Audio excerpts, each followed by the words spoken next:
Welcome to Penham Manufacturing's pre-installation assembly video. The SupaStack Chamber is a D400 load capacity that can be used for several different applications within the construction industry. The chamber's unique selling point is the folded design. This vastly reduces the carriage charges, thereby offering a greater value for money than the current fixed size chambers available. To complete the assembly, you will need a rubber mallet, a pair of side cutters or snips, and we recommend safety ones. Contained within your pack there are 4 standard items. This is your locating rod. This is the top, this is the bottom, identifiable by the single prong.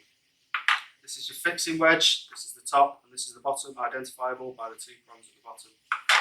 This is your end cap, with 2 clips at the top and the flange at the bottom. These are your chambers. There'll be one rigid side and one with hinges. If your chamber is reinforced, you will also have some galvanised box section. The only other piece of equipment you have will be these spacers, which will be on top of the chamber.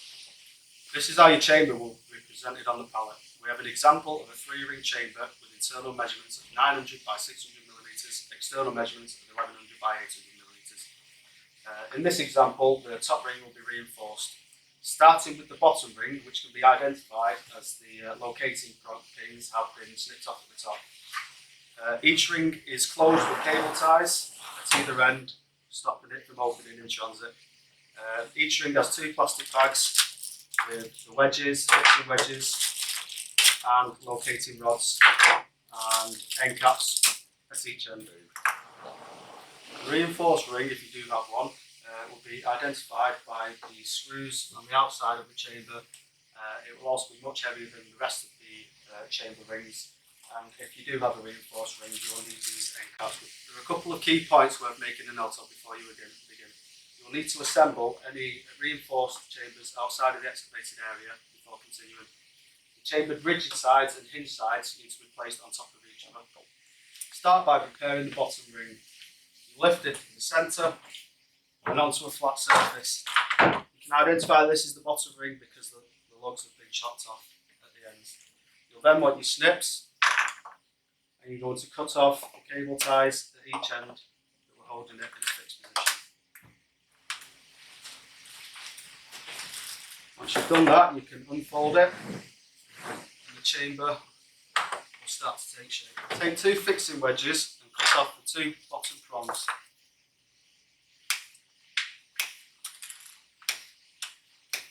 These can then be inserted into the knuckle side of the chamber.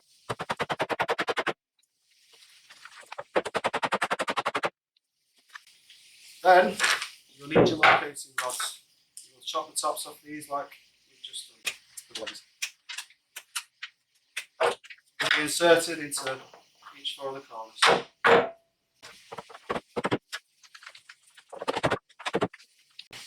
When you're happy they've been located properly, you're going to flip the chamber over 180 degrees. Make sure it's on a nice, safe, level platform. When your first ring's secured and located in the excavated area, you're going to move on to your central ring. First I'm going to take off these spacers. And like before, I'm going to lift from the middle, and then I'm going to flip it over 180 degrees. I will grab my snips and put the cable tie securing it in place. Done that, I'll open up and locate, making sure that the rigid side is going in the bottom rigid side and the knuckle side is being located in the bottom knuckle side. Fixing wedges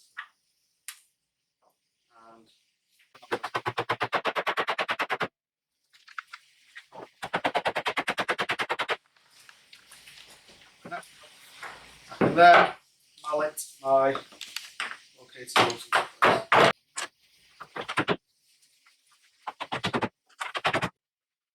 This is the top ring in our example chamber. It's reinforced, and you will need to make this outside of your excavated area, as you won't be able to do it when it's in situ.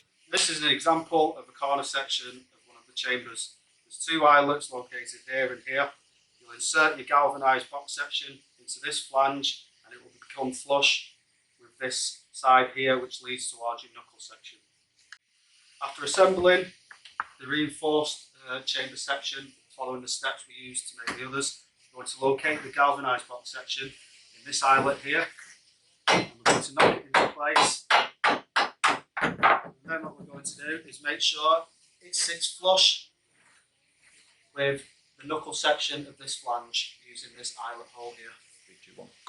After inserting the steel box section, you will use your end caps, put them in the flange the right way around, and they will clip into place with little to no force. Once you've done that, you will make sure that the box section is secured before locating the ring where it needs to be in the excavated side. And here's our completed 3-ring 900 by 600 chamber section with the reinforced side.